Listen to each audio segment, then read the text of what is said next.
Okay, let's go. Well, hello there, Chick Chatters. We are back with Sister Wives, episode 13. I do want to dedicate this episode to my Aunt Roxanne. She passed away this week, and she loved Sister Wives. It's one of her favorite reality TV shows to watch, and that was one of the shows we like to talk about. And that's also why a lot of our content has been delayed, is because I had to go up to Michigan this past week, well, 2 weeks, and be in the hospital while she was kind of fighting for her life. She sadly ended up passing away on Wednesday. So it's been harder for me to push out content, but I'll be back on the content, this week. I'll get all caught up. So yeah. And if you guys actually want to see certain shows, let us know in the comments if there's any shows that you want to see covered that you don't normally see covered by other people, or, just anything for us to even watch that maybe we haven't even thought of. Leave your suggestions below. But we will continue with our Sister Wives recap. So it starts off with this video chat gender reveal with McKelty. It seems like McKelty and Christine are together, and then the rest of the family is joining via Zoom. And Cody and Robyn are actually going to get on the Zoom as well. They seem nervous to do this, and Cody says it's going to be fun to see everybody. But he's nervous because of the state of the relationship that he has with a lot of his adult children. Nervous to see his own children. Right. And Robyn thinks that her smile might help not be the bad guy. She won't be seen as the bad guy so much if they see her smile on the Zoom call. Yet they show her scowling in the scene that they're trying to show her smiling. I'm like, y'all are just so petty with this editing. I love it. It's ridiculous. People can smile while they also talk. Like, it happens all the time. Yeah. I just love, though, how the producers then show, like, on the Zoom call, she's just like this. The most of it, though, she does seem like she's smiling, but it was like this. Mm-hmm. I don't know if that was her trying to do this smile thing, so this way the kids thought that she was being, like, super nice. But that was her thought process on the whole thing. But I guess, Robyn, instead of just talking to these kids and mending fences, let's just smile at them and hope that that just does the trick. Yeah, it doesn't make any sense at all. Like, again, it's a good thing that McKelty has a relationship with everyone and can bring everyone together. Yeah. But I mean, there's so many kids in this family, and for McKelty to be one of the only adult children that can keep everyone together, like, that's a lot of pressure probably for her to feel. But it's kind of ridiculous. Like, get it together, Cody. These are your children. You should not feel paranoid and anxious to see your kids. It's just nuts. But McKelty is trying to keep the family a family, even though there's strife in the family, are her words. And like you said, that is a lot to put on one person. Although she seems to take it in stride, it seems like she kind of likes that she has that role.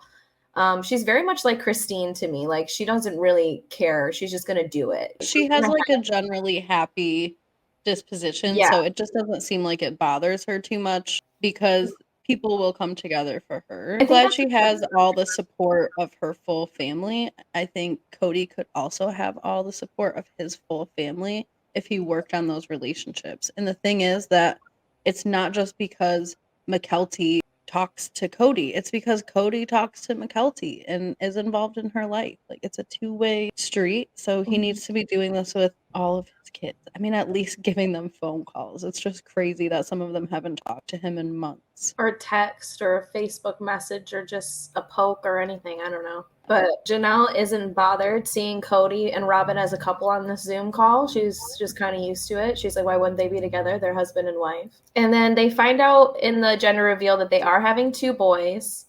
And Cody said the video chat was very bittersweet, but mostly sweet. And it seems like he kind of starting to have this like little bit of, I don't know if it's guilt or if it's this little bit of sadness about him not having as good of a relationship with these kids anymore.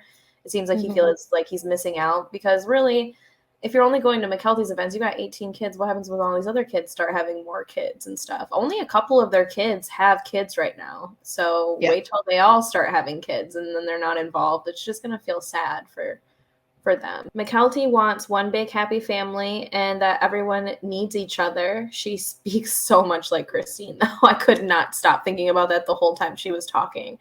I know, even the way that she talks, like the way she pronounces things, it's totally Christine. It's just all I think about when she goes on like a long monologue is like, that's how Christine talks, and it's just they're so dramatic and they're riveting to watch them talk. It's beautiful. Dramatic, but it's also light. It's really a very distinct way of being. Deeply emotional, but with like a tinge of optimism. They just have like a passion with empathy type thing going on. I don't know. Totally. Like when they describe, especially Christine, because we've heard, I guess, more of a variety from her, but when she's describing good times, they're really, really great. We love Avalon, adore her, so sweet. And then it's like when she's talking about something bad, it's like Cody and I are never talking. We never touch each other. It's awful. She's so animated. Yeah, it's good. All Christine says she's going to be is cordial and she doesn't want to be anything more with these people. This whole big family picture is not going to be the way that Mykelti feels it's going to be, but it will be a different version, I think. I think eventually they'll all be able to be at events for certain kids, but I think it's only really going to be like this. Like, I don't think we're going to see them all together at every kid's event. It's not going to be like a given for everyone to be there like it used to be. And this is where we find out that Cody, this is where it happens. He's like, I think, frustrated about realizing that he doesn't talk to most of these kids that are on the screens in front of him. And he basically blames his kids again for not maintaining enough of a relationship with Robyn and declares that him and Robyn will always be a unit and there's no separating them. And the kids can't have him if they can't accept her. Like, they can't even have a phone call. They can't have a text. They can't, hey, happy birthday. No, bro. Cody goes hard for Robyn. He went hard for Robyn this whole episode. I mean, hard for Robyn. Man, and Robyn and Cody. Robbie. Robyn doesn't really go that hard for Cody publicly. I know she does privately, but in these confessionals, she's almost trying to swerve all these allegations. She's trying to. Well, she tries to play the middle, like where she can connect the sister wives back to him in some way. So the problem is that she's trying to connect the sister wives to a person who is like an unwilling participant at this point. Like Robyn and Cody are clashing in their perspectives of what's going to happen because part of Cody is happy that him and Janelle are separated and Robyn is not. And it's just all kinds of crazy messed up. If anyone's going to be advocating for this family to stay together, it can only be Cody. I understand that Robyn might be saying, I want sister wives, but that's really all she can say and do. Yeah, she just might have to get some different ones. I don't know what to do, Robyn. I mean, you don't have to get some different ones. They're going to have to be out there on the lookout. Who wants to join the Brown family? Comment below. If you do, we don't know them or anything, but I can definitely try to send them a direct message in their message requests on Instagram. Put the word out for you. Anyways. They do talk about Mary and how Mary wasn't there because Mary and Mykelti don't really get along, I guess. Mykelti doesn't feel comfortable around her is what Christine basically alluded to. I've seen some things online on the interwebs and on YouTube about some accusations, but I don't know exactly what they are. I don't remember them, so I won't repeat them because I don't want to say anything wrong. In general, it looks like nobody really keeps a relationship with Mary, and I think that speaks a lot for how they feel about her because Mykelti especially will keep relationships with people that are, wanting to have a relationship with her or kind to her or whatever. It pans to Mary just like on her phone scrolling alone. It's like the shade that TLC just threw. What's interesting to me is they just gloss over that. They don't ask Mary in a confessional, just like they do every other little dang thing that's said on this show. That's what I mean. Everything is so vague. All these accusations, like it's not clear at all about why everyone really doesn't like Mary. She doesn't talk about her relationships with the other kids, and the other kids don't have relationships with her. It's strange, but also not uncommon in the Brown family to ignore Mary. I'm not sure what's what, So yes, this is all alleged. I mean, some kids have come out and said stuff. Like Peyton has come out and said stuff. Gwendolyn's come out and said stuff. But like the thing is it's never been addressed on the show, so I don't really know how to address it. If y'all have any more info, I mean, you can drop that below. Mary's working on her remodel, and she speaks about her relationship with Cody again. I'm very tired of this. The last 3 episodes have been the same thing. She brings up that last date that they had and months ago. It's just so crazy. And then Mary wonders about their covenant, and she doesn't know what to do now. Yeah. She wants to decide if she wants to be eternally bound to someone who doesn't love her or want her. And, you know, at least she's getting to this question. This is her ultimate question. Obviously, in this life, they're not going to be together. She's understanding that. Cody's made that clear. But they have this eternal arrangement with each other that she needs to figure out. And we'll find later in this episode that Janelle kind of is struggling with the same thing. Right, but there's a difference between Janelle. Mary said earlier, Cody stopped this commitment with me, so would I really even be breaking anything? Like, no, he's already left you. He's already told you he's ended it. Now with Janelle, he keeps trying to reconcile. So it's a little bit different with Janelle. I feel like it's more conflicting because Cody does want to quote unquote reconcile. I don't know his way of reconciling with her, but that's probably harder for her because he does want to reconcile. He's not really saying like it's over. If he was saying it's over, I think she already been gone. But right. Mary, he's saying it's over, it's over, it's over. And she's sitting here like, oh, I don't know if I can be eternally bound to somebody who doesn't want me, but it's a lot to consider. What is a lot to consider? That somebody doesn't want you is a lot to consider? Like, they don't want you. You just keep doing what you're doing now. You already been living by yourself. You already been taking care of yourself. You already barely talk to these people. You already don't go to any of the family events. What do you mean you don't know what to do with yourself or if you want to be a member of the family? They didn't even invite you to the damn gender reveal. Everybody was there.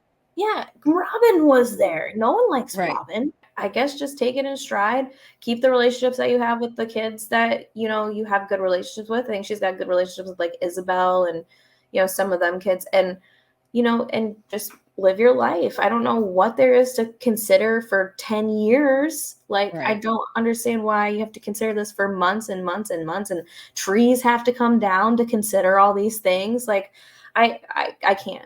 I can't. Nature has to nature, which takes decades for you to figure out what Janelle has figured out in, you know, a year.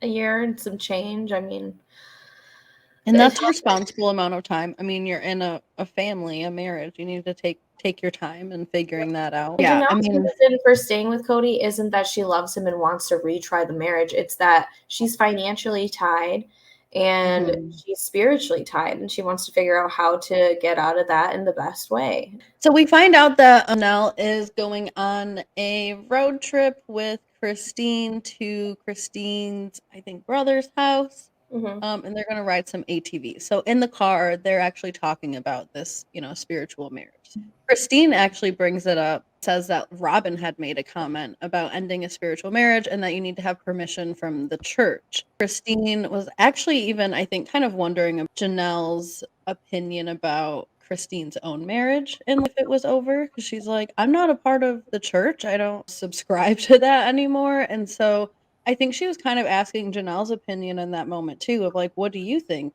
Are Cody and I still married? There's no authority to say if we are or aren't. Right. You know? Did Janelle also feel like Christine might have been just cheating and just leaving instead of going through proper channels or any type of channel? Janelle says that the spiritual marriages mean more than the legal one. They think that maybe when Christine left, Robyn might have felt like that invalidated her marriage with Cody, although Robyn is legally married to Cody too, so I don't know, but maybe she felt like that invalidated all the other marriages, and she felt like, I just felt like it was Robyn grasping at straws, to be honest, to try to get Christine to stay. I think she was just throwing it out there because, yes, their religion is that way, but if they haven't been going to church, like Christine says, like they haven't really been following that faith, and Christine isn't following that faith, if she's leaving that faith, then it's a little bit different. I don't know. They all are going to have opinions on it, obviously, but I don't think that would have invalidated anybody else's marriage. I think it just meant that Christine felt invalidated in her own marriage, so she had to walk off. I mean, if Christine was getting the proper care and nurturing in her marriage with Cody. If Cody was actually treating her the way he was treating Robyn, I don't think Christine would have walked off on this marriage. So, right. I mean, yeah, but there's a bigger issue there, I think. I don't know. I don't think it matters how she gets the divorce. She had to get the divorce. So Cody and Robyn have this special life together. They talk about that. And Cody brings it up. And he decided to go hang out with his friend because sometimes, he just needs that guy time. It was a little funny. So he sold a few of his cars to this guy. At first, I'm like, what are these guys even doing? Or has Cody just got this guy over here doing chores for him? Is that what he's hanging out with? Honestly, I feel like it's all like a production thing. It does sound like, when Cody's in the confessional, he talks about how doing things like this helps to get his, mind off of things, which I think is like a guy thing, doing chores or whatever, helping out a buddy or whatever to get your mind off of life. But it's just funny because we never see Cody do that very often. And obviously Cody doesn't do that very often because he's like so giddy to just talk to another male. This man was talking about how Cody sold him all these cars and that Cody apparently might have talked about building his own car because he was like, this man does not need to build his own car. He's got wives and kids, and really he's got one wife, a bunch of older kids he doesn't talk to. I mean, he doesn't have all these things going on. Cody really could build his own car if he wanted to, man. I don't know if you actually watched this show, but he ain't really doing nothing for nobody else.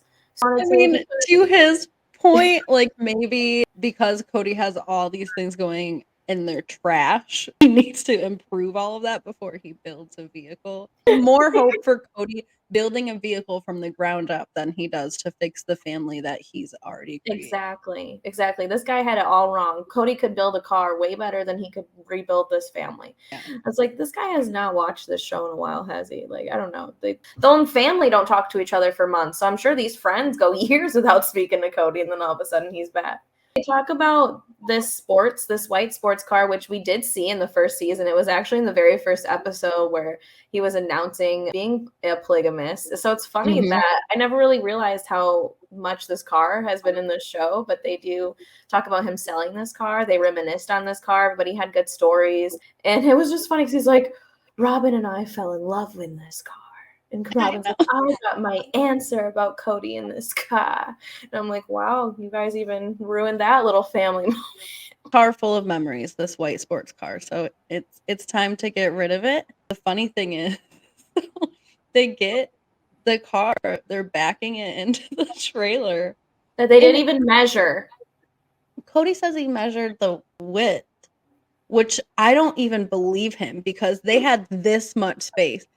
And I'm like, you might have measured the width of maybe the front of the car, but the back of the car where it was wider, I was like, they are not going to fit this in. And then who the is going to be responsible for backing this thing out?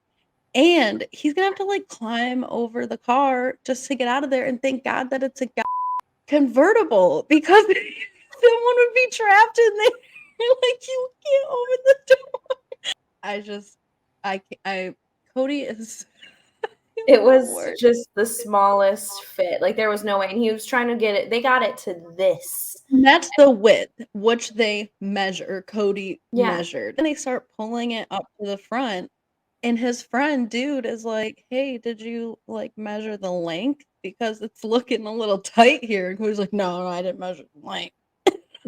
For what reason would you bring out, like, a measuring stick or whatever you're measuring this car with and measure the width, but not take the time and effort to just measure the length when you're ordering an entire trailer for this car? I figured it'd be 12 feet. I didn't know it'd be like 14. It's like, you just said you just don't measure stuff. You just go with it, and then it's usually wrong. And it's like, yeah, that's why it's usually wrong. I was getting nervous when that man was trying to push the door up. And Cody, like, was in the car still. I was like, listen, this man don't need no more of that, like, bad air coming out of that car to mess up his brain. Like, he is already... They have a side door. There's, like, a door on the side, and that was open. I don't even care. This man don't need carbon monoxide poisoning. He's already, like, off his rocker enough sometimes. Needless to say, the car does not fit. It's, like, 2 inches, probably too short, which is ridiculous, but also hilarious at the same time. I don't know, this guy's just gonna drive an empty trailer now back to wherever he came from and try again in like 3 more seasons when Cody needs another guy to talk to. I guess. They're done for the day. That's all. Didn't work, couldn't fit the square into the circle, and we ain't even gonna try anymore. Cody done learned his lessons about squares and circles. And Mary hates circles. The Brown family is just anti-shape. Then he relates this whole car situation to his life, because of course it must. And he says that he fit square pegs into round holes his whole life as a polygamist, and that he forces things to fit instead of asking if it fits. And it's like, shouldn't you maybe done that with Robyn maybe to begin with? Maybe ask the other wives how they felt about this before you were like, oh, we're just going to marry this woman. Mary says it's okay. It just seems like this is a pattern for him, and at least I guess he's acknowledging it. But that's the thing with him. He acknowledges all this stuff. They don't do nothing about it. He just acts like he's helpless in the whole situation, like it's all happening to him, not because of him. It's wild. And Janelle says she doesn't consider herself married in her confessional. And at this episode, they're saying Savannah hasn't heard from him in a month. So I'm like, okay, so when did these dinners stop then? I wonder if maybe the last time Savannah saw him was maybe when they filmed the last episode, maybe a month ago. So we get more of Janelle and Christine on their road trip. Janelle says that she's very busy reading at night and she can't be bothered by Cody or dating. And I was like, okay. But then she kind of goes into some history with Cody and talks about her spiritual testimony to be married to Cody.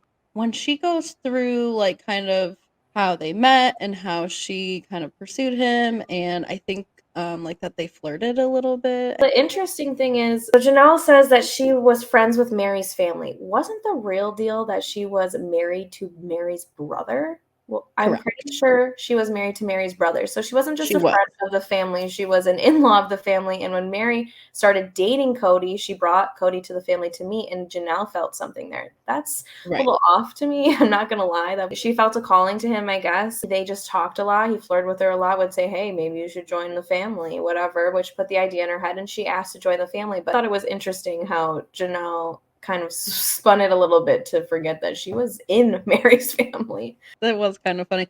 Yeah, she doesn't really go into like, I guess, the messy part of all of that. It's a 40-something minute TV show, so I guess it's too much to try to explain. But this is where Janelle ends up telling Christine, I think for the first time, like at least outright, that she doesn't plan to or isn't interested in reconciling. She's still not saying that she's leaving or what her plans are, but definitely that her plans are not going to involve Cody. But Janelle and Christine do talk about the changes in the family that happened when Robyn came in. They said they used to have Friday night dinners, they'd go out on Saturday night, and that basically stopped the moment Robyn came in because she was a separate quote-unquote entity. Cody was over there quite a bit. I thought that was funny.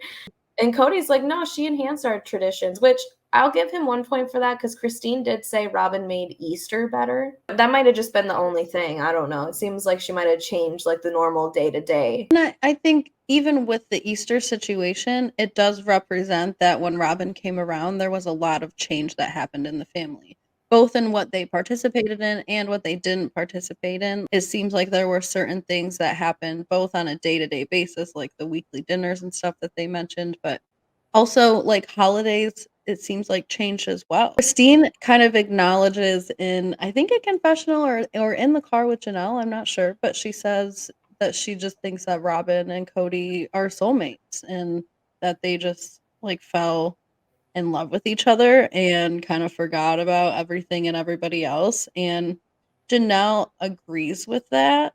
She says in her confessional part that according to like polygamy and plural marriage, that he was supposed to continue to grow beyond that love to meet the needs of his other sister wives, and he has not done that. She thinks that because he found someone that was more like him and easy, that he just decided not to grow, and he should have continued to grow. I agree with her on that, but I do too. I mean, if that's the commitment that you're making to several women, then that's what you have to do. No matter how deeply you fall in love with your next wife, you have to keep those connections all strong. And he has chosen not to do that. I mean, he's really was a choice for a long time. Janelle and Christine, though, talk about how they're happy to continue some traditions together, mostly all of their traditions together, especially when the children are involved. And seems like they're even making some traditions of their own, just independently. So they're sister wives for life. Yeah, they're the only part of their plural family that survived, as they say. Janelle and Christine do get to where they're going. They meet Christine's brother, Steve, and her other brother. I didn't get his name, I don't think. Levi. And they ride ATVs, and Janelle's killing it. She's having a lot of fun, and she's going really fast. And she's a pro.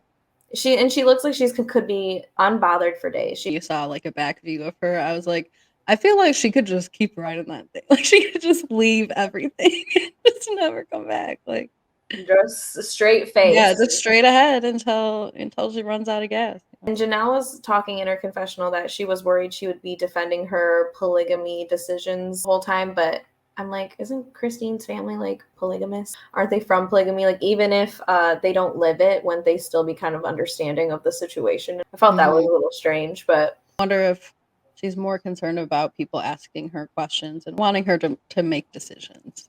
It seems like she's more worried about Christine doing that, though, because I don't think these guys are going to care. I don't, exactly. And she doesn't say this here, really, but yeah, I think she's kind of worried, too, that, like, Christine has been only mildly, but she's been a little coercive about things. I mean, I think she's definitely helping Janelle along. I think Christine needs to give Mary a call. I along well, but she probably could speed that process up a little bit too. Someone needs to. But Christine talks about her family history and how her father married her other mom when she was around 5, so she's lived polygamy her entire life, and she wanted to be a third wife at 17. When she said that, Dean from the bathroom was like, oh, wow. I've been watching like the first season or two. I think it's like the first episode when Christine introduces herself. She talks about how happy she is to be a third wife. When I first heard that, it just took me a minute like to process all of that. And she has all these like Christine type things where she talks about it as like so whimsical and happy, and there's so many kids and moms around. And then her brother is like, it wasn't like that. Like he's like, I remember some arguments, screaming at each other and like getting upset with each other. And I also realized too that Christine's mom was a quote unquote basement wife. And I wonder if that's why Christine was so upset with the whole basement wife situation. I thought it was interesting too that her brothers didn't seem to pursue polygamy and Christine did. And I think it's because Christine remembers her childhood as a party. She thinks of it as all fun and games. So she thought it was going to be probably like that. And her brothers remember a more traumatic upbringing and fights and all these other things. So they're like, nah, I think I want to do things differently. Mm-hmm. It's interesting to see the parallels there because Christine's like, I don't remember that, but she's older than these siblings. So you think she would, but maybe things just got worse as the little kids got older. Because if you think about it, that's kind of what's happening in this family. It seems like the older kids had a fun, happy family when everybody was cohesively working together. And then the family kind of starts to fall apart as kids get older and the younger ones get older. Maybe that's what happened. Right. They also talk about their beginnings as a plural family. When Cody's family started, they lived in a 3-bedroom trailer with thin walls. The first thing I thought of was, oh my God, they heard each other getting down. There's no way. There's no way. Well, I honestly, like, all their eyes were basically saying that when they were acknowledging that. Like, not only that it was very bad that, they could hear each other talking and no privacy and things like that. But yeah, they could probably hear all of those things. I mean, even if you're like quiet as a mouse, like what's going on if it's happening basically right next to you, and it's happening right next to you if you live in a 3-bedroom trailer. Luckily though, it sounds like they waited a longer time to have kids. They kind of formulated their family before they had kids. So it doesn't sound like they had any children living in this house, because it does sound like there was a lot of conflict around that time. So I think that they bring that up too to kind of bridge that. Although Christine has all these happy memories as a child, that's a great thing. But in general, I mean, there's a lot of conflict when it comes to having to share time and other things. There's just no way they didn't hear no smacking or just like nothing or Nothing. Especially in the trailer, like, they didn't have no stable bedding. It was a lot of like. At least they were optimistic about their family at that time. They were thinking they were going to grow this like utopia type family with a ton of kids, and Janelle says, in theory, a man could just ghost a wife and they don't have a legal claim. So she kind of starts getting into this whole conversation about finances and having your own stuff. You want to be legally married to somebody, so this way you have a stake. They talk about how the laws changed a little bit towards polygamy. One of Christine's brothers brings up both points. He doesn't agree with like a man having this many wives. In the same sense, he does think for the people who want to do that they should have some kind of legal claim, because this way when people divorce, like, you don't have anything to go claim. Like, if that happened, what kind of a mess would that be, Right. But at least it's a mess that like there's some kind of authority on. And Janelle's actually been talking about this for a couple of seasons. I think that she was really kind of an advocate of the idea of plural marriages being legal marriages. Talks about, a little bit how she's having a hard time with her finances and trying to figure out what her estate is exactly. And, really being in a more difficult situation, I think, even more so because most of her estate is wrapped up in this land that's undeveloped and unpaid for. And, you can't really even turn it into an asset for, probably several years. What I thought was funny about the Janelle thing, I was thinking with the whole laws and everything, if the laws changed today and they said that you could have legal marriages, would Janelle then marry Cody just to divorce him so she can get her 50-50 like stake of everything? Well, the problem is Cody would have to agree to that, and I don't think he would. He's way too petty for that. Oh, I know, but like I just wonder if she even would, because I think she maybe would if she could get Cody to agree to it, and then I think she would. If she could get Cody to agree to it, I think she would love that idea. Janelle says that she's fighting hard to get her estate separated. She thinks that the playing field would be leveled by having their own assets. And Cody talks about how, that we've tried to have y'all have your own assets. Oh, Janelle just like fell through the cracks on that one, especially once they moved to Flagstaff. College apartments, trailers, like. I think I need them to explain that, because Mary has her own stuff going on. Christine probably because Janelle is easy. Like, Janelle is pretty low key. She kept her relationship with Cody, pretty well focused on how much they got along, and they do even still get along. So I feel like Janelle kind of is one of those things where it's like you don't get rewarded for being the easy one. You kind of get punished in a sense. Like, I think he just forgets about her because she can live in that RV. Like, the only reason she got out of that RV was because the winter time came. She'd probably still be out there if they lived in Florida or something.